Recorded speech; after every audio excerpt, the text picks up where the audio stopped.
저희가 지금 지진 관련한 내용들 계속해서 이야기 나눠보고 있는데 이번에도 전문가 좀 전화 연결해서 관련 상황 알아보도록 하겠습니다. 홍태경 연세대 지구시스템과학과 교수 연결해 보도록 할 텐데요. 교수님 나와 계십니까? 예, 안녕하세요. 예, 안녕하십니까. 저희가 지금 계속해서 속보를 통해 전해드리고 있는 것처럼 이번 지진 6지에서 6년여 만에 규모 4.5 이상의 지진입니다. 역대 16번째인데 계속해서 지금 우리나라에 상당한 규모의 지진들이 이어지고 있는 것 같거든요. 어떻게 보고 계십니까? 네, 우리나라는 지역을 가리지 않고 규모 5나 그다음에 4점대에 해당하는 지진은 어디에서건 발생할 수 있는 지역입니다. 예. 이번 부안 지진 같은 경우도 부안 지역 그 지진이 발생한 반경 10km 이내 지역에서 그간의 지진들이 꽤나 많이 발생했던 지역이고요. 물론 이제 해당 지역에서 발생했던 지진들은 규모 2.0 내외의 비교적 작은 지진들이었는데요.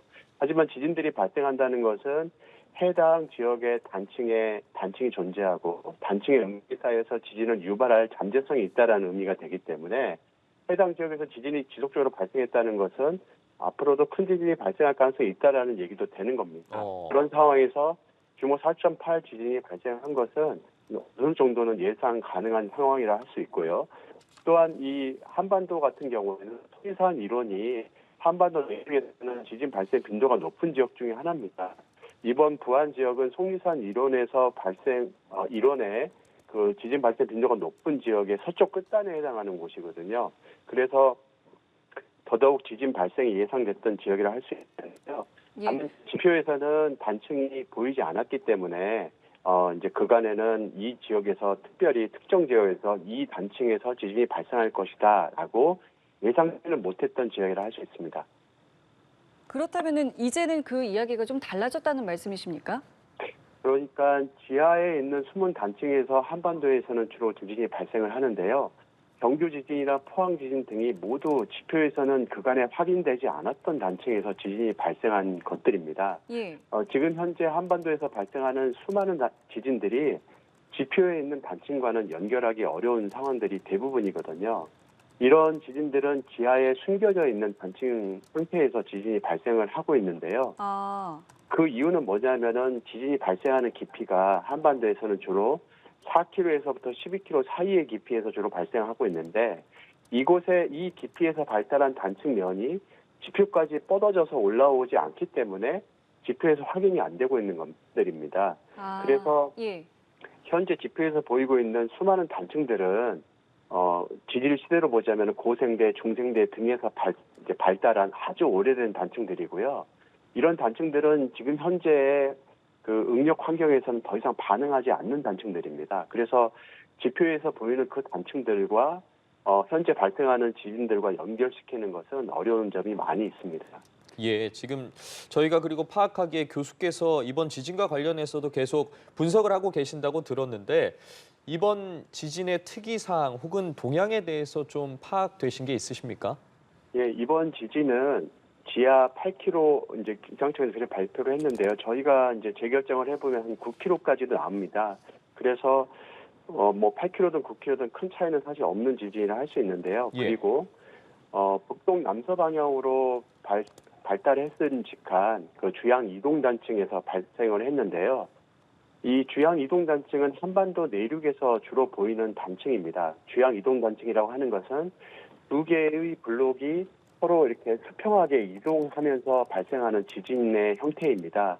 이런 형태는 한반도 내륙에서 주로 보이는 지진들에서 보이는 형태들인데요. 그래서 그런 점에서는 이례적이지 않은 지진이라 할 수 있는데 다만 이 지진 이후에 추가적으로 발생 가능한 최대 지진이 얼마일지는 현재로서는 이제 판단하기 좀 어려운 상황입니다. 그 이유는 만약에 이 지진을 유발한 단층이 지표에서 보인다면 지표에서 보이는 단층의 크기를 가지고 발생 가능한 최대 지진을 유추를 하게 되는데요. 예. 이번 지진 같은 경우에는 지하에 있는 단층의 크기를 현재로서는 알 수 없는 상황이기 때문에 이번 지진이 해당 단층에서 발생 가능한 최대 지진일지 아니면은 더 큰 단층 면이 존재해서 이 지진 이후에 더 큰 지진으로 연결될지는 현재로서는 판단하기 곤란한 상황입니다. 저희가 이제 경주 지진 예에서 보다시피 2016년도 경주 지진 발생할 때 예. 규모 5.1 지진이 발생하고 한 50분 후에 규모 5.8 지진으로 연결이 됐었거든요. 그것은 해당 경주 단층 면이 규모 5.8 지진을 유발할 만큼 굉장히 큰 단층 면이 존재했었고 5.1 지진이 발생하면서 그 단층면이 보다 더 움직이기 좋은 환경이 되면서 5.8 지진으로 바로 연결이 된 거거든요. 그래서 이번 지진이 4.8로 끝나게 될지 예. 아니면 보다 더 큰 지진으로 발달할지는 지하에 있는 그 단층면의 크기와 현재 상태에 크게 달려 있습니다. 그렇다면은 저희가 이제 계속해서 그럼 예의주시해서 지금 상황을 좀 살펴봐야 된다는 말씀이신데 물론 단정해서 질문을 드리는 게 참 어렵다는 건 알겠습니다만은 뭐 하루 이틀 길게는 뭐 일주일 한 달 어느 정도까지는 계속 좀 지켜봐야 되는 겁니까? 예, 비슷한 규모가 이제 2007년도에 발생했던 오대산 지진이라 할 수 있는데요. 오대산 지진이 규모가 당시 4.9였습니다. 이 오대산 지진만 하더라도 오대산 지진 발생하고 몇 년간 여진들이 관측된 사례가 있거든요. 그리고 경주 지진 같은 경우에는 경주 지진의 여진이 최근까지도 관측이 되고 있습니다. 2016년도에 발생한 여진이 지금까지도 연결되기 때문에요. 그래서 이번 지진이 발생하고 나서 여진이 어느 정도까지 이어질지는 오롯이 이 단층의 상태에 달려 있는데 일반적으로 생각하더라도 1년 이상 여진이 이어질 공산이 있습니다. 예. 더군다나 근데 그 여진들은 규모가 이제 작은 지진들이라면 그렇게 크게 우려할 만한 사안들은 아니고요.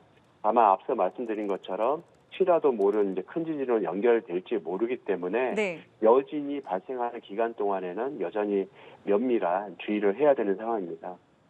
예, 알겠습니다. 저희도 계속해서 좀 이어지는 상황 지켜보고 관련 내용 전해드리도록 하겠습니다. 오늘 말씀 고맙습니다. 네, 감사합니다.